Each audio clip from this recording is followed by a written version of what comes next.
Well, hola people, konnichiwa, bagian bersama Selvian di channelnya Q-Detect. Oke, jadi sebelum ngerilisnya Poco F6 di Indonesia, rasanya tuh akan jadi hal yang seru dan menarik banget buat ngebahas HP yang satu ini, bre. Karena pasti kau mending akan memikirkan untuk mending HP ini atau Poco F6 yang bakal launching ya dalam kurun waktu dekat inilah. Kayaknya sih ya. HP yang jadi perdebatan panas beberapa bulan terakhir yaitu Poco X6 Pro. Ya, walaupun kita telat bahas ya, setidaknya ya kita sempat pakai sebulan lah ya kan. Dan Poco X6 Pro jadi salah satu HP dengan harga under 5 juta terbaik, tapi menawarkan banyak kelebihan. Salah satunya adalah performance pastinya ya kan. Chipsetnya aja ini make Dimensity 8300 Ultra ya kan. RAM-nya 12GB LPDDR5X, storage yang nggak nanggung-nanggung. Buat kelas mid-range dapat storage sebesar setengah terabyte atau 512GB UFS 4.0 bre. Kalau kita ngomongin skor Antutu, itu jadi poin utama di HP ini. 3 kali tes dapat skor 1,3 juta lebih. Ya kalau mau dibandingin sama mantan flagship S23 Ultra yang jadi daily drive, hampir ya dikit lagi lah, ya tipis-tipis aja gitu loh. Berarti kan kenceng banget kan chipset yang ada di HP ini bre. Selain performanya yang ngebut tadi bre, Poco X6 Pro dikasih baterai yang oke juga ya, berkapasitas 5000 mAh dengan support turbo charging 67 wattnya. Nah kalau buat ngecharge dari 1%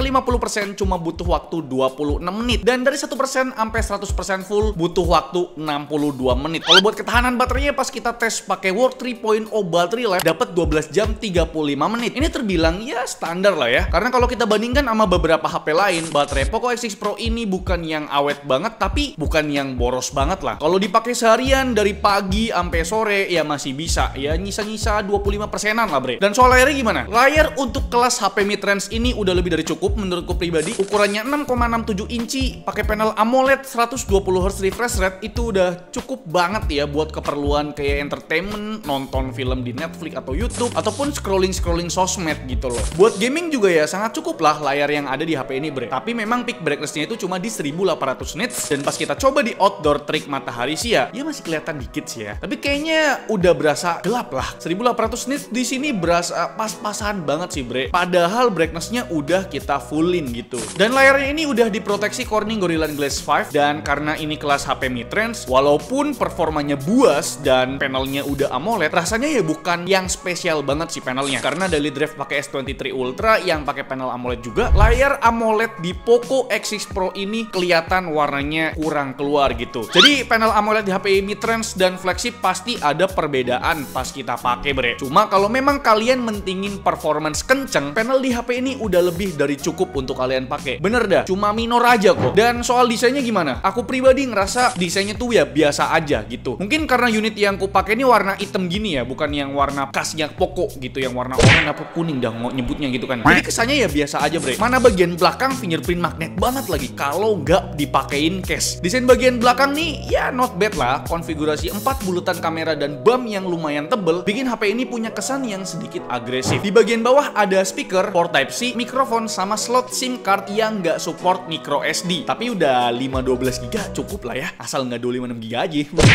HP apa tuh? Dan bagian atas ada mikrofon, ada IR blast, dan speaker lagi. HP ini udah stereo speaker, tapi sayangnya jack 3.5mm atau lubang kesayangan kita semua absen di HP ini bre. Jadi soal urusan audio, kalian nggak bisa pakai earphone berkabel kecuali pakai splitter jack 3.5mm to Type-C, atau pakai wireless aja karena Bluetooth-nya ini udah versi 5.4 yang support audio codec-nya tuh aptX HD bre. Jadi ya termaafkan lah ya.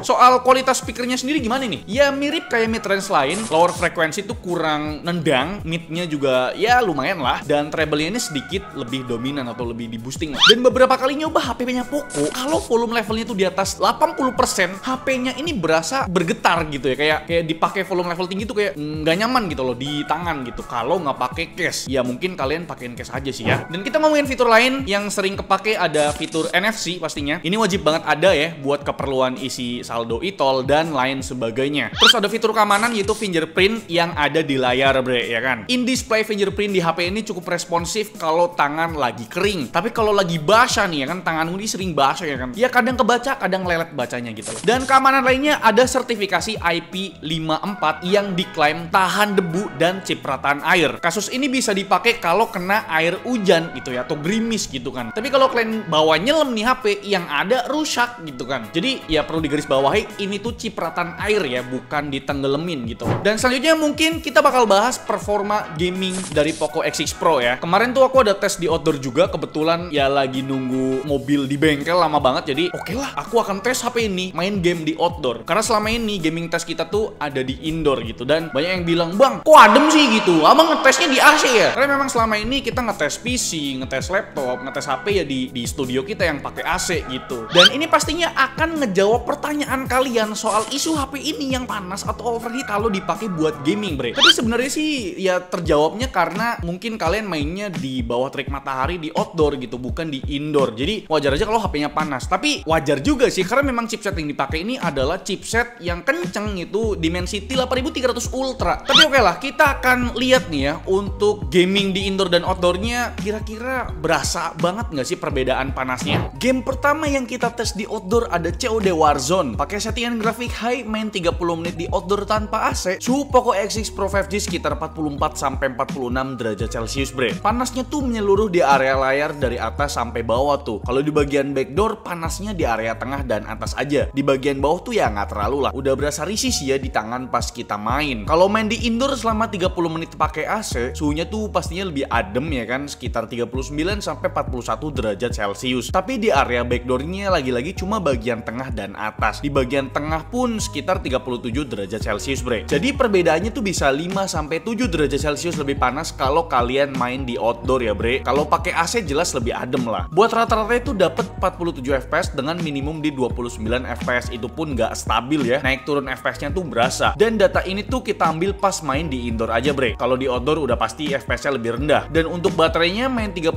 menit tuh berkurang 12%. Next ada game Genshin Impact pakai grafik medium high, main 30 menit di outdoor tanpa AC, suhunya sekitar 43-45 derajat Celcius. Suhunya juga merata di bagian layar. Kalau di bagian backdoor hanya di bagian bump kamera yang panas, bre. Di tengah tuh ya agak rendah sekitar 41 derajat Celcius. Mungkin karena heat spreadernya kali ya. Sedangkan main di indoor selama 30 menit pakai AC, suhunya tuh sekitar 39-41 derajat Celcius. Perbedaannya tuh sekitar 4-5 derajat Celcius lebih panas kalau kalian mainnya di outdoor tanpa AC. Rata-rata dapat 50,4 fps, tapi di 10 menit pertama sempat stabil di 60 fps. Setelah itu turun di kisaran 45 fps, bre. Untuk baterainya main 30 menit tuh berkurang 13%. Game ketiga ada Car X Street. Kalau ini kita cuma tes di indoor aja pakai AC, soalnya nggak sempet main di outdoor, bre. Pakai grafik di set 5 dan motion blurnya aktif, main 30 menit rata-ratanya tuh nggak stabil banget ya, di kisaran 37,7 fps dengan minimum di 25,7 fps. Mungkin karena gamenya juga ya yang belum stabil, dan di beberapa kondisi renderingnya tuh berat banget, bre. Kalau malam di perkotaan yang banyak lampunya, pasti FPS-nya drop banget. Buat baterainya main 30 menit berkurang 14%. Gokil, ini menguras baterai banget dibandingkan 2 game sebelumnya. Mungkin ini game terakhir, yaitu Mobile Legends. Kita cuma tes di indoor aja pakai AC,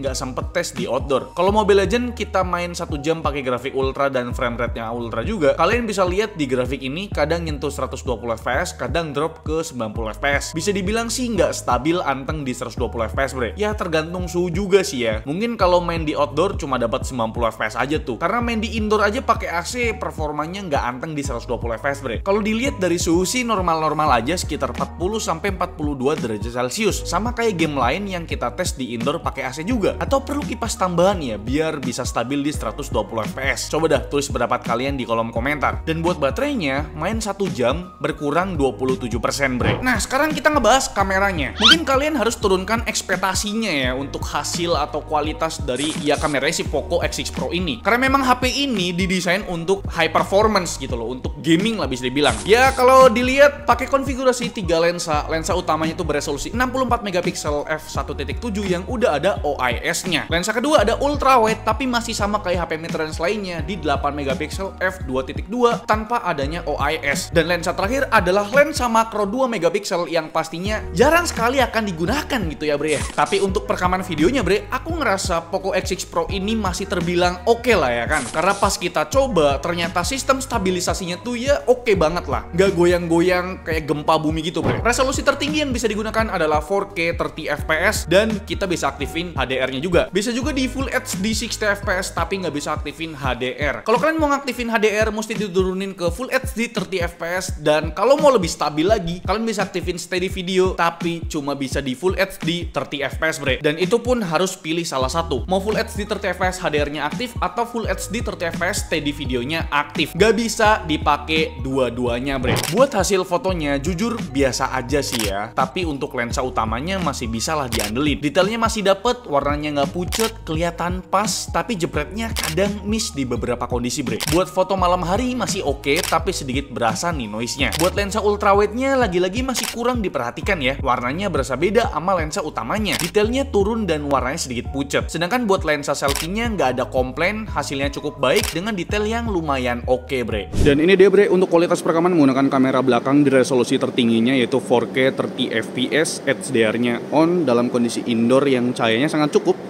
Dan untuk sistem stabilisasinya ini udah oke loh, ini sambil jalan kaki biasa udah oke banget. Dan untuk autofokusnya kalian bisa lihat di sini. Autofokusnya pun udah cepet ya tuh. Selanjutnya ini adalah kualitas perekaman menggunakan kamera belakang di resolusi Full HD 60 fps bre. Ini di indoor yang cahayanya cukup sambil jalan kaki. Dan gimana menurut kalian? Menurut aku untuk sistem stabilisasinya ini udah oke banget ya bre ya. Kalau dirasa sistem stabilisasinya masih kurang, kalian bisa turunin aja ke Full HD 30 fps. Tapi sayangnya ini agak nge-crop atau nge-zoom dikit ya. Ini sambil jalan kaki di indoor yang cahayanya cukup. Tuh kalian bisa ngeliat untuk sistem stabilisasinya sangat bagus lah ya dibandingkan dengan 4K 30 ataupun Full HD 60. Karena ini sistem stabilisasinya aktif ya, kita aktifin ya. Nih, autofokusnya juga sama cepetnya. Sayangnya kalau kalian tanya, lensa ultrawide-nya bisa dipakai nggak? Bisa untuk ngerekam video, tapi cuma maksimal di Full HD 30 fps aja. Nggak bisa dipakai di 4K 30 fps ataupun di Full HD 60 fps. Ya sayang banget ya bre ya, kalau kalian mau pakai lensa ultrawide-nya ya bisanya di Full HD 30 fps doang. Gimana menurut kalian? Ini dia untuk kualitas perekaman untuk kamera depannya ya. Di resolusi tertingginya cuma mentok di Full HD 60 fps. Tapi ya udah oke lah ya. Udah kebuka 60 fps gitu. Gimana menurut kalian? Dan ini kondisinya di indoor yang cahaya sangat cukup. Dan dipegang satu tangan ya sambil jalan kaki. Menurutku untuk sistem stabilisasinya di Full HD 60 fps udah bagus banget bre. Kalau ini resolusinya Full HD tapi 30 fps. Cuma di 30 fps ini kalian bisa aktifin fitur HDR-nya gitu loh. Jadi ya lebih kelihatan tajam lah gitu karena HDR-nya aktif. Dan untuk sistem stabilisasinya aku ngerasa lebih stabil di 30 fps ya. Ya kan bisa milih lah pakai Full HD 60 fps ataupun 30 fps di lensa selfie-nya ini bre. Oke bre, ini adalah kualitas perekaman di malam hari pakai Poco X6 Pro. Resolusinya udah jelas tertinggi 4K 30 fps nih ya sambil jalan kaki. Jitternya udah mulai berasa tapi berasa dikit aja. Tapi tetap stabilisasinya cukup baik lah ya. Dicoba dipakai buat lari nih. Bro, pakai lari bro. Wah, jitternya udah mulai berasa sih. Jitternya sudah mulai berasa. Dan ini dia untuk perekaman kamera depan di resolusi Full HD 60 fps di kondisi malam hari sambil jalan kaki ya kan. Cahayanya sih masih oke, stabilisasinya juga masih terjaga ya pas dipakai jalan. Kita coba pakai lari ya. Kalau dipakai lari juga stabilisasinya masih lumayan lah. Gimana menurut kalian? Wah, anjir capek. Dan kira-kira itu dia bre untuk ulasan atau review dari kami mengenai HP yang tadinya goib ya harganya digoreng habis-habisan yaitu Poco X6 Pro gitu. Kalau kita lihat sekarang di pasaran mau di marketplace Facebook ataupun di e-commerce kesayangan kalian, Poco X6 Pro ini ya udah bisa kalian cari dengan harga yang normal bahkan cenderung turun harganya. Kemungkinan besar karena memang akan hadirnya Poco F6 di Indonesia gitu kan. Dan gimana menurut kalian mengenai Poco X6 Pro di ya bulan-bulan ini mungkin ya?